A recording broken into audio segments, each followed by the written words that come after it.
What is up guys, I'm Hannah1 here, and today I'm covering a deck profile for the new archetype Shinra, otherwise known as Sylvan. I believe Shinra is the Japanese name and Sylvan is the English name. Shinra means all things nature and Sylvan is a word for woodland, I believe. So yeah, that's where the name comes from, and you can probably guess from what the name means what kind of archetype it is. So obviously it's a plant archetype, and actually a really interesting one. It introduces a new game mechanic called Excavate, and I'll just read off one of their effects here just so you can know what excavating means. So Shinra Knight CS. When this card is normal summoned, you can reveal the top card of your deck, and if it is a plant type monster, send it to the graveyard. Otherwise place it on the bottom of your deck. So that's pretty much what excavating means, and basically all the Shinra and all the Sylvan cards have effects that work when they're excavated. So when Knight CS is excavated, if this card is revealed from the deck and sent to the graveyard by a card effect, you can choose one Shinra card from your deck and place it on the top of your deck. So really interesting game mechanic, something new, something fresh, and that's the best thing I like to see in the game of Yu-Gi-Oh! That's something that I'm always asking for, and it just keeps me into the game. Haven't played Yu-Gi-Oh! In quite some time, as you guys might have been able to tell, but because of this new archetype, I'm really getting back into it, and I'm really enjoying it. So anyway, let me just cover the deck profile for you, and I'll go over their effects as well. So Shinra Spirit Tree Regear. Once per turn, you can reveal the top card of your deck, and if it is a plant type monster, send it to the graveyard and draw one card. Otherwise, place it on the bottom of your deck. If this card is revealed from the deck and sent to the graveyard, you can look up to 3 cards from the top of your deck, then return them to the top of the deck in any order. So yeah, nice little effect there. It allows you, let's just say you draw Dimensional Prison, Torrential Tribute, and Shinra Peacekeeper.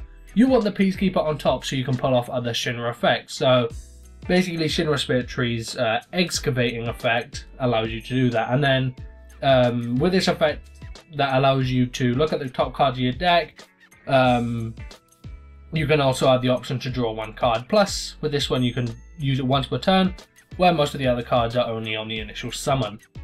Next up we have Shinra Tree Fender Auric. Once per turn you can reveal the top 3 cards of your deck, and if there are any plant type monsters among those cards, send those cards to the graveyard. Also return the other cards, if any, to the bottom of the deck in any order. Pretty interesting effect there. You can use it once per turn just like Spirit Tree, but this time you get to pick up 3 cards. If this card is revealed from the deck and sent to the graveyard by a card effect, you can target one other plant type monster in your graveyard, place that target on your top of your deck. So it's again, nice little effect for excavating, and then when it's excavated, it recycles cards from the graveyard. So really good card there. We're running 3 of pretty much every Shinra card because they're very limited at the moment. So it's the best thing to do when a new archetype comes out if you're going for a pure build, and Shinra really works well as a pure build. Shinra Knight CS, already gone over this card. Very nice level 4 1800 beat stick. Very good card. Shinra Leaf Flow. This is the water plant type monster, and its effect reads: when this card is normal summoned, you can reveal up to 2 cards from the top of your deck. If there are any plant monsters among them, send those cards to the graveyard. Also return the other cards, if any, to the bottom of the deck in any order. If this card is revealed from the deck and sent to the graveyard by a card effect, you can target one monster in the field, destroy that target. So yeah, Shinra Leaf Flow is very good, and it goes hand in hand with this next card, Shinra Stohulet. So yeah, Shinra Stohulet. When this card is flipped face up, you can reveal the top 5 cards of your deck, and if there are any plant type monsters among them, send those cards to the graveyard. So it has a nice beefy 2000 defense point, so it's a nice card in that aspect. Also return the other cards, if any, to the bottom of the deck in any order. If this card is revealed from the top of the deck and sent to the graveyard by a card effect, you can target one spell or trap on the field, destroy that target. So Stohulet destroys spells and traps, and Leaf Flow destroys the monsters. So yeah, like I said, they go hand in hand with each other. One's water, one's fire. Nice little combination right there. And then the final Shinra card we have in this deck, which again, we have 3 of, Shinra Peacekeeper. This was the first Shinra card announced, and this is the Wind card. When this card is normal or special summoned, you can reveal the top card of your deck. If it is a plant type monster, send it to the graveyard, otherwise place it on the bottom of your deck. If this card is revealed from your deck and sent to the graveyard by a card effect, you can target one level 4 or lower plant type monster in your graveyard, special summon that target. You can only use the effect of Shinra no Meribus Peas once per turn, or Shinra Peacekeeper. So yeah, nice little, kind of like a Monster Reborn in a way. I mean, if it gets sent to the graveyard, you can special summon one of your level 4 or lower plant type monsters in the graveyard. That doesn't just include the Shinra cards. I have 3 other cards here, which I'm going to cover in a minute. But yeah, it's a nice little recovery card. Then the 3 other cards we have are Dandelion and 2 Spores. Now Dandelion, of course, if this card is sent to the graveyard, you can summon 2 fluff tokens. You can excavate Dandelion because it's a plant type, so Dandelion gets excavated, summon 2 fluff tokens. We got 2 Spores here. Sometimes I run Spore 3. I'm running it in 2 here because it is really easy to get out, because you can excavate it, which sends it straight into the graveyard to set up as for effect. You can draw it and use it from your hand, summon it, so on and so forth. Spore is very good in the Shinra archetype. It opens up for a lot of possibilities for a lot of plays. That's why I have a nice selection of synchro monsters in my extra deck. Anyway, onto the spell cards. Pretty much standard: 1 Dark Hole, 3 Mystical Space Typhoon, 2 Forbidden Lance, sorry.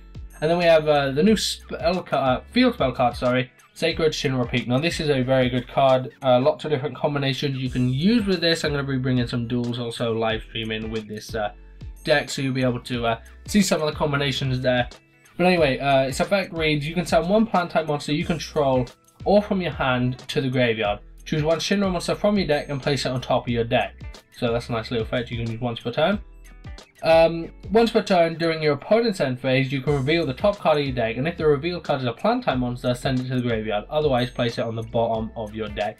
So there's some nice little things you can do with that. Pretty much just set up a card on the top of your deck, and then use the effect of your peak to then send the top card of your deck to the graveyard. So let's just say, for example, we put Peacekeeper there, send Peacekeeper to the graveyard, use effect, special summon a Nightseer, so on and so forth. Lots of different combinations you can do with Peak. There's a nice little loop you can do with Peak, Blessing, and Spirit Tree. I've been using that on my live stream, so again, my Twitch in the description if you want to come check out my live stream. I'm doing it a little bit more often now. But yeah, very nice spell card, very useful for the archetype. Then our basic trap lineup: 1 Bottomless, 2 Mirror Force, 1 Torrential, 2 Dimensional, and 1 Compulse. Then we've got the trap card Shinra's Blessing, which effect reads: return 1 card from your hand to either the top or bottom of your deck. Then special summon 1 Signal monster from your hand or graveyard. It is unaffected by other card effects. During your end phase, return the monster to either the top or bottom of the deck. So yeah, nice little card, nice little Monster Reborn sort of card, and it's really good in the aspect where you can just summon anything. So Spirit Tree, go on Spirit Tree and use this effect, reveal the top card of your deck, plant type monster, send it to the graveyard. That's where the loop comes in. So you use Blessing to summon Spirit Tree. Use Spirit Tree's effect to throw something on the top. Use Spirit Tree's, use Peak, because then Spirit Tree goes back to the top of the deck. So then at the end of your opponent's turn, use Peak to send Spirit Tree to the graveyard, use its effect, so on and so forth. So it's a nice little combination there that I've been using on my live stream. But yeah, Shinra's Blessing, sorry, very powerful card for the archetype as well as Peak. Nice, some nice support cards for them. And then for the extra deck, we just got some standard shit really. We got Star Eater, Supreme Sky Dragon, Scrap Dragon, Stardust Dragon, Keeper of Illusions, Armory Arm, Mistbird Callias, Shinra High Protector Elias. Is a really pretty much useless XYZ for the Shinra archetype. It doesn't do a lot. They need they're going to do an XYZ for this card, for this archetype, sorry. Make it a lot better than this piece of shit. It's really useless, sorry. Wind Up Zen Mains, Gachi Gachi, number 39 Utopia Roots, and a Sheer Magician. Just nice little combination there. So depending on what we got, nice wide range of synchro monsters because of Spore's effect there. But yeah, that's gonna do it for my Shinra archetype. It's pretty much a pure archetype. I'm gonna be working on a hybrid soon. Not sure what I want to combine it with. I'll probably combine it with lots of other plant cards. Maybe Plant Princess and a Shinra archetype could work really well together. I'll have to look into it. But that's something for another day. But anyway, guys, if you enjoyed the video, remember to give it a like, rate, comment down below. Let me know what you think of this archetype and the deck profile itself. And if you haven't done so already, hit that subscribe button above the video to keep up to date with all the other content I post. Again, guys, it's Padawan, and I'm out. Peace. Thank you for watching.